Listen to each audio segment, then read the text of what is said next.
warahmatullahi wabarakatuh. Izin Bapak, kami dari mahasiswa Untirta jurusan Administrasi Publik.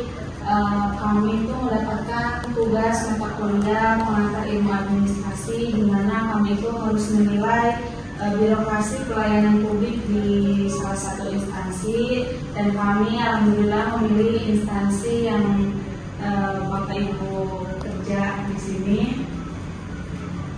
Mungkin sebelum itu perkenalan dulu ya Pak ya.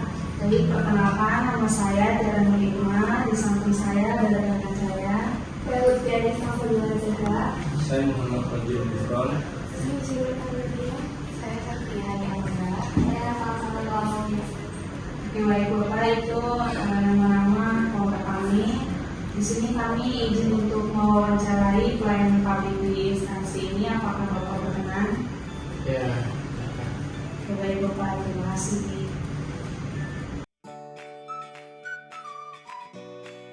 Bisa dijelaskan secara singkat Bagaimana konsep pelayanan inklusif diterapkan di instansi ini? Kalau inklusif apa sih? Ya Pak? Oh, maksudnya yang adil gitu ya? Oh. Oke. Jadi kalau di kami itu sebenarnya untuk menerima kedatangan pelayanan publik itu supaya mereka semua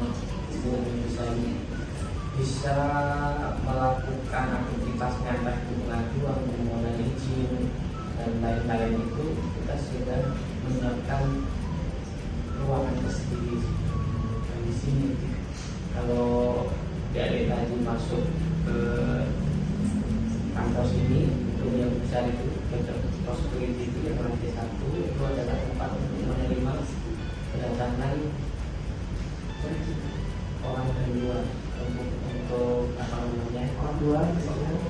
mengurus perizinan dan lain-lain itu. Karena memang sebenarnya kalau kantor kita itu kan bukan secara bisnis, bukan pelayanan publik sebenarnya, tapi karena ada hal-hal tertentu yang harus diizinkan oleh kita, maka kita itu menyediakan itu untuk semuanya kalau memang mau datang ke situ. Jadi tidak, kalau kantor pelayanan publik itu kan seperti Puskesmas, semacam seperti jasa lah istilahnya. itu kan mereka tiap hari melayani orang datang ya. Kalau kami itu sebenarnya pelayanannya, servis kami itu kan dalam bentuk infrastruktur. Tapi karena ada hal-hal misalnya penggunaan lahan negara yang milik jalan, ada izin pendirian bangunan di jalan, itu harus kami yang mengeluarkan. Maka kami harus berhadapan langsung dengan masyarakat yang membutuhkan itu. Kita sudah siapkan untuk menerima semua itu, sudah siapkan tempatnya di sana. Jadi orang yang juga yang menerima itu di depan sana, di depan office di sana itu. Udah terjawab atau masih kalian ditanyakan untuk yang soal nomor 1? Sudah bisa diartikan ya, bisa dimaknain, bisa diterima ya. Kalau masih belum, tidak apa-apa. Yang mana yang belum jelas nanti saya perjelas lagi. Apakah instansi memiliki kebijakan khusus terkait pelayanan untuk kelompok infrastruktur dan lingkungan? Kalau di kita sebenarnya di Kementerian Pekerjaan Umum itu sudah menerapkan jauh-jauh dari saat ini, jauh-jauh dari hari ini itu kita sudah sangat responsif dari segala bentuk, baik itu pelayanan kita yang konstruksi di jalan, di trotoar jalan misalnya, itu kan bisnis kita ya, itu soal pelandaian pejalan kaki, pegangan, tempat orang berjalan untuk yang tunanetra, itu semua sudah masuk dalam standar pelayanan kita, termasuk untuk pelayanan publik. Jadi kalau misalnya Mbak lihat di depan itu, di pelayanan publik kita itu ada yang Saudara negara. Oke, sana itu dari parkirnya aja sudah disediakan sendiri yang warna merah itu khusus untuk difabel, parkir di situ, sama tangganya udah kita sediakan yang flat itu kalau untuk kursi roda, pegangannya itu sudah apa namanya, kita siapkan pegangan dari sisi bangunan orang sudah bisa datang ke sini dengan keterbatasan fisiknya. Pertanyaan selanjutnya, bagaimana instansi memastikan fasilitas tersebut dapat digunakan dengan aman dan nyaman oleh pengguna difabel? Kita ngikutin ini ya, standar pelayanan untuk Minimal. responsif gender. Jadi memang difabel perempuan itu harus didahulukan. Memang seperti itu, bukan hanya di pelayanan publik, kalau di PU memang dari apa namanya toiletnya pun berbeda, itu ada disiapkan untuk difabel. Yang belakang itu ya, belakang ruangan gedung rapat itu ya.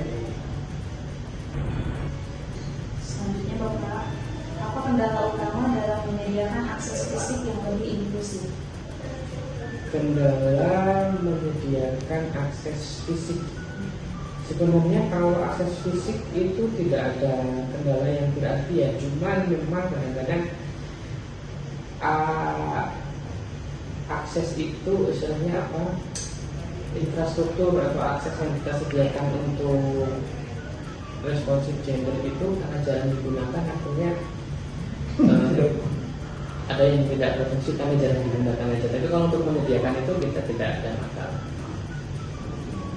Ada ruangan untuk yang ibu untuk apa namanya si itu ya disediakan di belakang gedung ini ada itu. Informasi dalam format yang mudah diakses, tulisan besar, video bersubtitle bahasa isyarat. Kalau informasi, kalau tulisan standarnya memang kita bisa terbaca oleh apa namanya, untuk kalau misalnya mata yang Minus.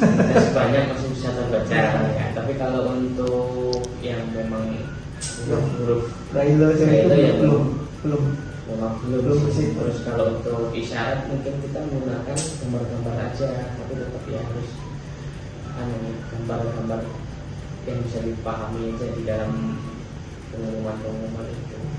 Maksudnya yang seperti polisi kayak gitu ya, maksudnya pas lagi ngasih keterangan di belakang ada apa namanya orang yang kasih bahasa isyarat, kayaknya di sini belum menyediakan fasilitas itu. Kalau untuk ke sampai Situ belum. situ Belum. kita infrastruktur aja Secara yang sudah sedia. fisik. Apa informasi layanannya mudah dipahami oleh lansia dan difabel?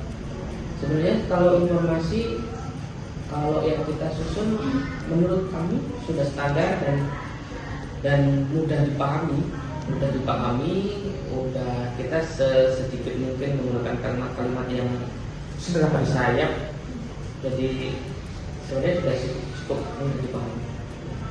Apakah petugasnya itu pernah mendapatkan pelatihan tentang cara melayani difabel? Oh iya benar. Oh iya, kita itu makanya kita dalam hal pelayanan kami, karena fokus kami itu adalah di infrastruktur, kita itu terus sebenarnya ada update pengetahuan tentang pelayanan utama gender itu terus.